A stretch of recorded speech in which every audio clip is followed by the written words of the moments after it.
Vamos lá então, dando continuidade ao nosso estudo do capítulo 31 de Gênesis. Nós vamos estudar agora a terceira parte deste capítulo, que vai do versículo 45 até o 54. Então nós paramos no versículo 44, onde estudamos a outra metade deste capítulo, o que eu disse para vocês que o grande centro, podemos dizer assim, desta leitura é o ensinamento que esse texto nos dá a respeito do diálogo.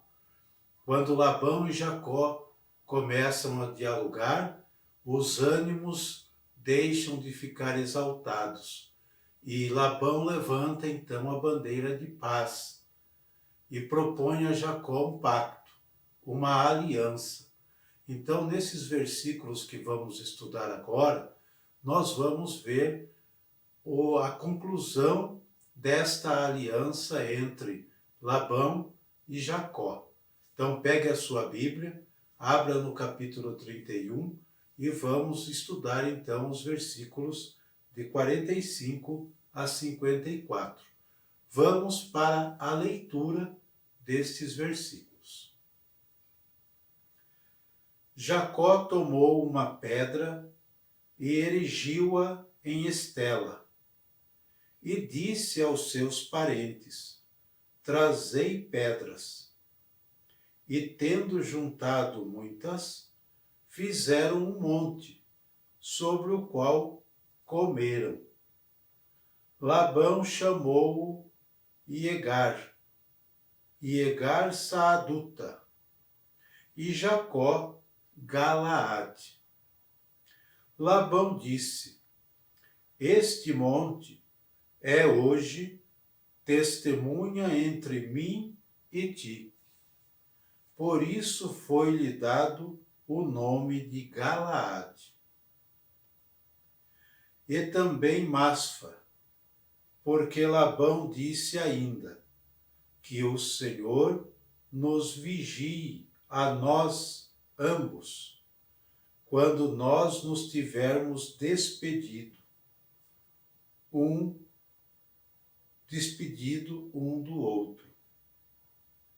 Se maltratares minhas filhas, e se tomares outras mulheres além delas, não é um homem que estará conosco. Mas toma cuidado, pois é Deus que será testemunha entre nós. Labão disse ainda a Jacó: Vês este monte de pedras e esta estela que levantei entre mim e ti.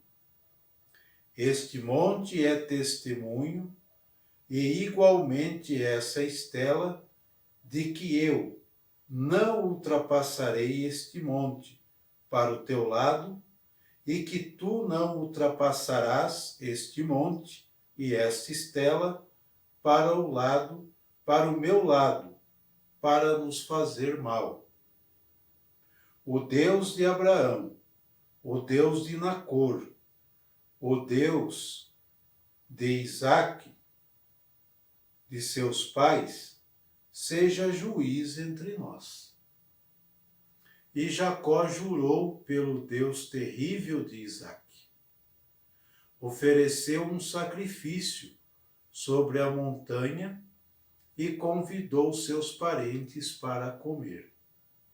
Comeram e passaram a noite na montanha. Estes são os versículos finais do capítulo 31. Embora ele dê sequência no capítulo 32, nós vamos parar aqui no versículo 54, porque esta é a nossa proposta de estudo, ok? Estudamos então, lemos, melhor dizendo, esses versículos, agora vamos estudá-lo. O que o texto está dizendo para nós? Nos versículos 43 e 44, vimos que Labão, depois de dialogar com Jacó, propõe uma aliança entre os dois, um acordo de paz. Nos versículos de 45 a 44, vemos a realização deste pacto e a estrutura, ou melhor, dos versículos 45 até os 54, melhor dizendo, desculpe pelo erro, nos versículos de 43 a 44, vemos a realização deste pacto e a estrutura do pacto, o ritual do pacto, para que esse pacto aconteça.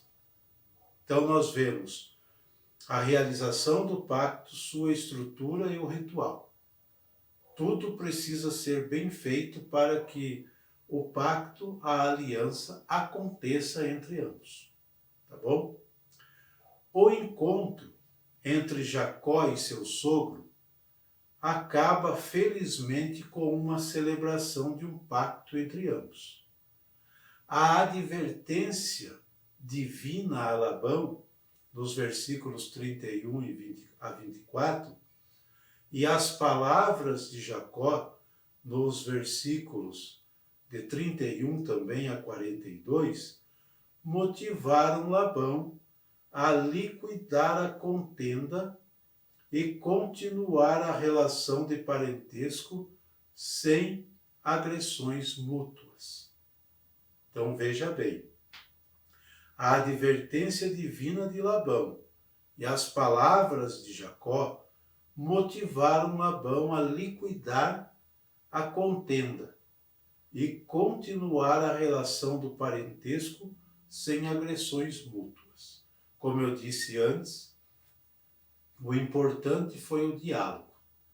Foi os dois, como nós falamos, sentarem e conversarem. Cada um colocou o seu ponto de vista. Cada um colocou aquilo que lhe incomodava sobre o outro. E chegaram num acordo. E esse acordo partiu de Labão. Labão é quem levanta a bandeira de paz entre ambos e faz a proposta do pacto. Ok? A estrutura do ritual da aliança. As pedras que amontoam como sinal de testemunho perene dos compromissos firmados, versículo 46, a enumeração das cláusulas. Tem cláusulas, é um contrato, é um pacto, tem cláusulas. E compromissos, a oferenda de um sacrifício, a participação de todos os presentes em uma refeição, as testemunhas, podemos dizer assim, tudo isso é uma estrutura para que o pacto aconteça. Então vamos recordar como é essa estrutura? As pedras que amontoam, como sinal de testemunho perene do compromisso firmado. A enumeração das cláusulas e compromissos. A oferenda de um sacrifício e a participação de todos os presentes em uma refeição.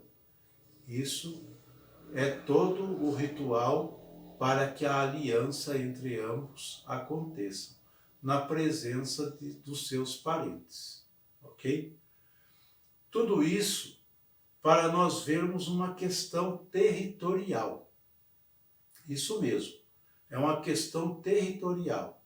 Este relato, protagonizado por Labão e Jacó, reflete de alguma maneira os conflitos familiares e não familiares entre os diferentes grupos étnicos do antigamente chamado Crescente Fértil, dedicados ao cuidado de seus rebanhos, e em menor escala ao cultivo da terra, o que os manteria em guarda para defender um pedaço de terra.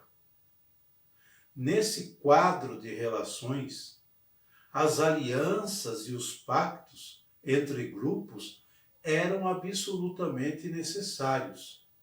As promessas de não agressão e de mútua defesa tornavam-se imprescindíveis. Ok? Esses pactos e alianças selavam-se habitualmente com um sacrifício de animais. Isso nós podemos recordar Noé, Abraão e mais na frente vamos ver Moisés, né?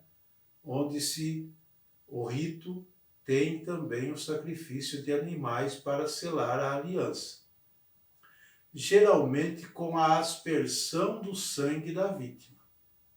Ao aspergir o sangue da vítima sobre os demais, está selado a aliança. Está selado o pacto. Isso você pode conferir em Êxodo 24, versículo 8. Geravam-se vínculos nesses pactos tão fortes como os de laço de sangue. Eles levavam tão a sério, era tão importante para esses grupos, esse pacto, essa aliança, para a proteção mútua, para a garantia de que um não ia fazer o mal para o outro, que era tão forte quanto os laços de sangue, quanto os laços de parentesco, de tanto que eles levavam a sério essas alianças. Tá bom? A ponto de todos considerarem-se irmãos e chamarem de pai de todos, o pactuante principal. Então, o pactuante principal era chamado de pai de todos. Tá? Aí nós já começamos a recordar algumas coisas, né, que já vão passando pela nossa mente.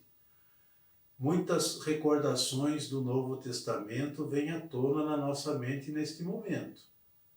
E isso é importante, ligar esses fatos.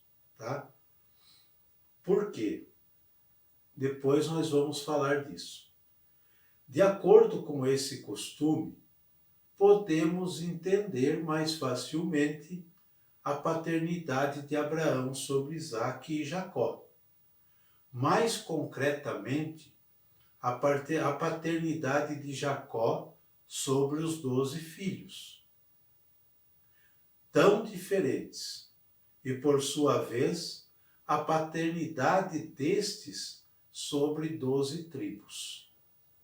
Também tão disparadas, ou melhor, disparatadas, como as 12 tribos de Israel. Então o pacto gera esta aliança, ou melhor, o pacto gera este vínculo. Um vínculo importantíssimo para eles. E o pactuante principal é pai de todos. É o pai de todos. Tá? Então, a mensagem deste texto, estudar este relato e observar o ritual da aliança, nos reporta algo muito importante. Agora eu vou chegar naquilo que eu disse para vocês agora há pouquinho. Recorda algo muito importante para nós? Sim, claro que recorda, pois nos prepara, este texto nos prepara para a nova e eterna aliança que Deus faz com a humanidade através de Jesus de Nazaré, onde tudo começou. Onde tudo começou a ser preparado através desses relatos. Por isso eu disse lá no início, é muito importante conhecer o Antigo Testamento para entendermos o Novo. O Novo é complemento, ele completa, vamos dizer assim. Ele é o cumprimento do Antigo, melhor dizendo. Ele cumpre tudo o que está no Antigo Testamento.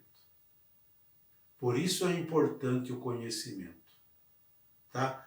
Se nós nos determos em versículos isolados, se nós nos determos só na leitura e no conhecimento do Novo Testamento, vai nos faltar muita coisa para a devida compreensão. Porque tudo, através desse relato, é que se começa, então, a nos dar a clareza do que vai ser o Novo Testamento, de como vai ser, né? Quem é o Pai de todos? Quem é a vítima do sacrifício no Novo Testamento? Não é mais um animal, mas ele é chamado de Cordeiro, o Cordeiro de Deus, Jesus de Nazaré. O seu sangue não redime todos os pecados, o pecado do mundo, como nós vemos lá? Então, tudo começa aqui. Aqui começa através desses ritos, né? Desses ritos começa como uma preparação para a nova e eterna aliança. Ok? E muitos, no Antigo Testamento, nós vamos ver continuamente os sacrifícios acontecendo. As alianças acontecendo. Mas a definitiva é só no Novo que acontece. Tá bom?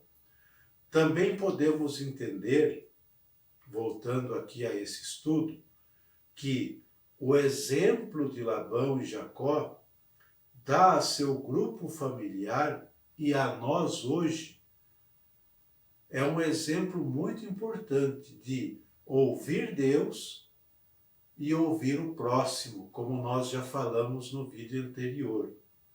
Dialogar com sensatez evita muitos males e levam a acordos de paz.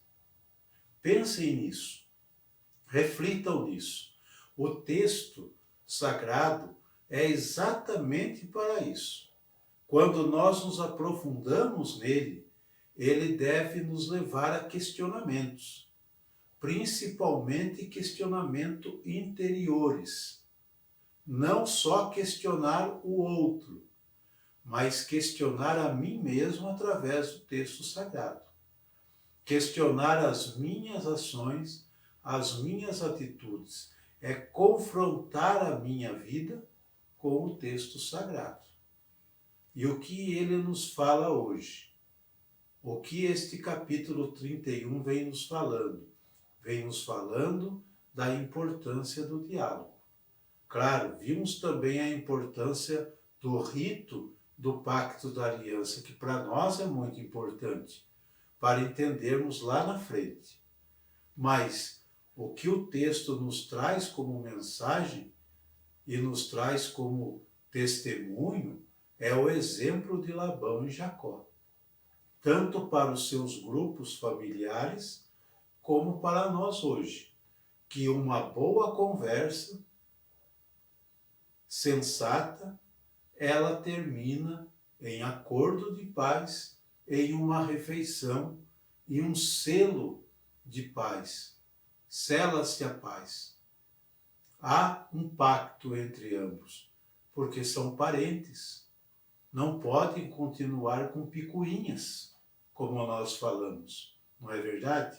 Então, olha quanta coisa nós podemos extrair do texto sagrado para a nossa vida hoje. Tirar como lição e como exemplo de vida para nós hoje.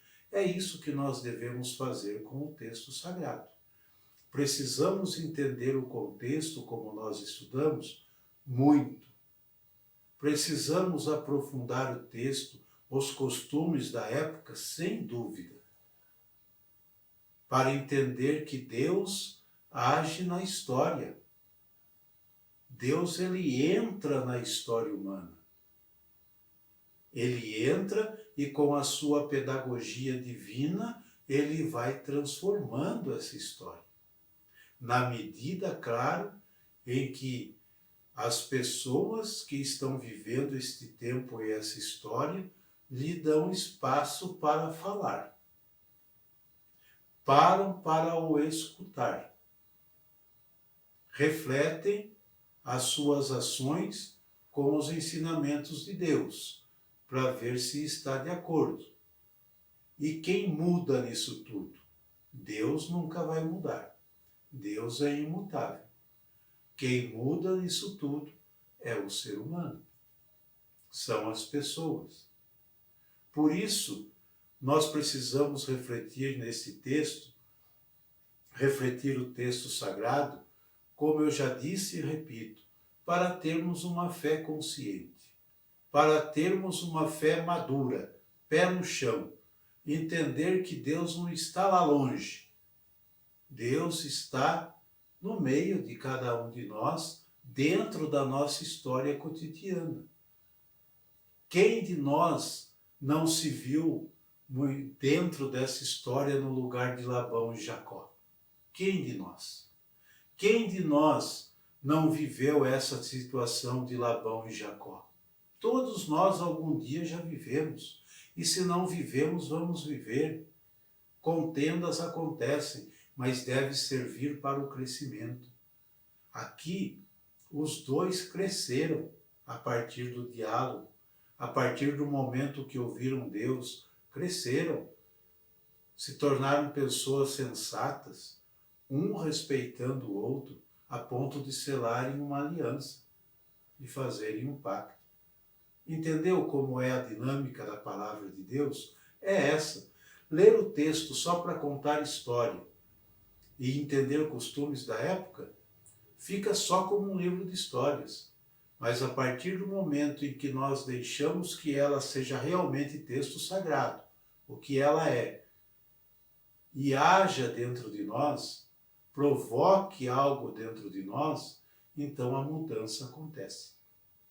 É exatamente o que este relato nos ensina, tá bom? Então espero que vocês tenham apreciado esse estudo e espero vocês para o próximo estudo do capítulo 32, que também, o capítulo 32 dá para nós lermos ele inteiro e estudarmos ele inteiro.